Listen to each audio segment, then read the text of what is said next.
Assalamualaikum warahmatullahi wabarakatuh. Nama saya Rusnoto, NIM 181060110003 akan membawakan tema yang berjudul Ilmu Tasawuf untuk kelas 11 semester genap. Terima kasih, langsung saja lihat video yang saya sudah buat. Assalamualaikum warahmatullahi wabarakatuh. Mari kita belajar ilmu tasawuf. Pengertian tasawuf secara lughawi. Bernami Umari mengatakan bahwa belum ada yang menggoyahkan pendapat yang mengatakan bahwa tasawuf itu berasal dari wasan timbangan tafa'ul, yaitu tafa'ala yatafa'alu tafa'ulan, dengan timbangannya yaitu tasawwafa yatasawwafu tasawwufan. Bernami Umari lebih lanjut menegaskan bahwa tasawuf dapat berkonotasi makna dengan tasawwafa ala rajulu, artinya seorang laki-laki telah mentasawuf. Maksudnya seorang laki-laki telah pindah dari kehidupan biasa menuju kehidupan sufi. Apa sebabnya?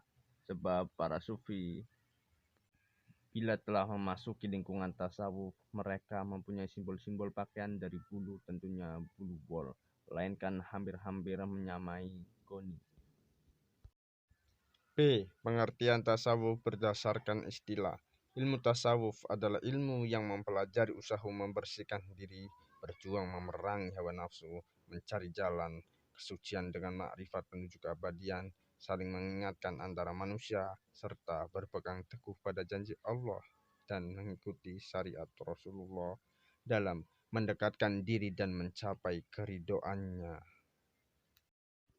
Dasar-dasar tasawuf dalam Al-Quran dan Hadis. 1.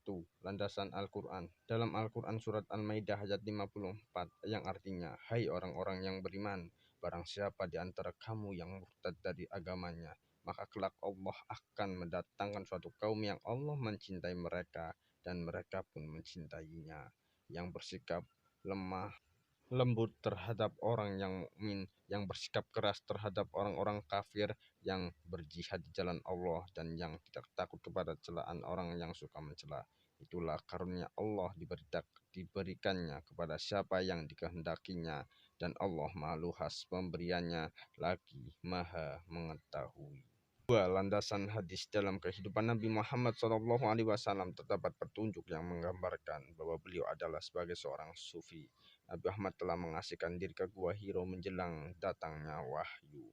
Beliau menjauh pola kehidupan kebendaan yang pada waktu itu diagung-agungkan oleh orang Arab dan tenggelam di dalamnya, seperti dalam praktek perdagangan dengan prinsip menghalalkan segala cara. Sejarah perkembangan tasawuf dan kontak kebudayaan. A. Unsur Nasrani. Pokok-pokok ajaran tasawuf yang diklaim berasal dari agama Nasrani antara lain: 1. Sikap fakir. Al-Masih adalah fakir. Injil disampaikan kepada yang fakir sebagaimana kata Isa dalam Injil Matius, beruntunglah kamu orang-orang miskin, karena bagi kamulah kerajaan Allah. Beruntunglah kamu orang yang lapar, karena kamu akan kenyang. Yang kedua, tawakal kepada Allah dalam soal penghidupan. Para pendeta telah mengamalkan dalam sejarah hidupnya, sebagaimana dikatakan dalam Injil. Perhatikanlah burung-burung di langit. Dia tidak menanam, dia tidak mengetam, dan tidak berduka cita pada waktu susah. Bapa kamu dari langit memberi kekuatan kepadanya. Bukankah kamu lebih mulia daripada burung? C. Unsur Yunani. Kebudayaan Yunani seperti filsafat telah masuk ke dunia Islam pada akhir Daulah Awamiyah dan puncaknya pada masa Daulah Abbasiyah. Ketika berlangsung zaman penerjemahan filsafat Yunani di kalangan penerjemah ternama, terdapat seorang tabib Nestori Kristen bernama Jurjis bin Bakstisi. Khalifah Al-Mansur mengundangnya ke Yundi Sapur untuk dijadikan tabib pribadinya. Di samping jabatan itu, ia juga aktif dalam kegiatan penerjemahan. D. Unsur Persia. Sebenarnya, Arab dan Persia memiliki hubungan sejak lama, yaitu pada bidang politik, pemikiran, kemasyarakatan, dan sastra. Namun, belum ditemukan argumentasi kuat yang menyatakan bahwa kehidupan rohani Persia telah masuk ke tanah Arab. Yang jelas, kehidupan rohani Arab masuk ke Persia hingga orang-orang Persia itu terkenal sebagai ahli-ahli tasawuf. Barangkali ada persamaan antara istilah zuhud di Arab dengan zuhud menurut agama Manu dan Mazdak, antara istilah hakikat Muhammad dan paham Hormuz, Tuhan kebaikan dalam agama Zarathustra. Macam-macam tasawuf. A. Perkembangan tasawuf akhlaki dan falsafi. Dalam sejarah perkembangannya, para ahli membagi tasawuf menjadi dua, yaitu tasawuf yang mengarah pada teori-teori perilaku dan tasawuf yang mengarah pada teori-teori yang rumit dan menentukan pemahaman mendalam. Pada perkembangannya, tasawuf yang berorientasi ke arah pertama yang disebut dengan tasawuf akhlaki. Ada yang menyebutnya sebagai tasawuf yang banyak dikembangkan oleh kaum salaf. Adapun tasawuf yang berorientasi ke arah kedua disebut sebagai tasawuf falsafi. Tasawuf ini banyak dikembangkan para sufi yang berlatar belakang sebagai filosof di samping sebagai sufi. B. Ajaran tasawuf akhlaki. Yang pertama yaitu 1. Takhali. Takhali adalah usaha mengosongkan diri dari perilaku atau akhlak tercela. Salah satu tercela yang paling banyak pada kenikmatan duniawi. 2. Tahali. Tahali adalah upaya mengisi atau menghiasi diri dengan jalan membiasakan dengan sikap, perilaku, dan akhlak terpuji. Sikap mental dan perbuatan baik yang sangat penting diisikan ke dalam jiwa manusia dan dibiasakan dalam perbuatan dalam rangka menentukan manusia paripurna antara lain sebagai berikut. A. Tobat.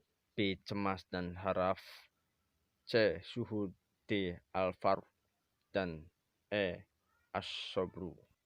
Yang selanjutnya yaitu hubungan tasawuf dengan ilmu kalam, filsafat, fikih, dan ilmu jiwa.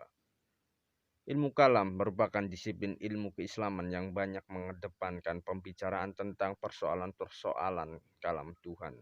Pada ilmu kalam ditemukan pembahasan iman dan definisinya, kekufuran dan manifestasinya, serta kemunafikan dan batasannya. Sementara itu, pada ilmu tasawuf ditentukan pembahasan jalan atau metode praktis untuk merasakan keyakinan dan ketentraman, serta upaya untuk menyelamatkan diri dari kemunafikan. B. Hubungan ilmu tasawuf dengan ilmu fikih. Ilmu tasawuf mampu menumbuhkan kesiapan untuk manusia melaksanakan hukum-hukum fikih. Alasannya, pelaksanaan kewajiban manusia tidak akan sempurna tanpa perjalanan rohaninya. Itulah beberapa penjelasan dari ilmu tasawuf. Semoga bermanfaat dan kita bisa berjumpa lagi. Sekian dan terima kasih.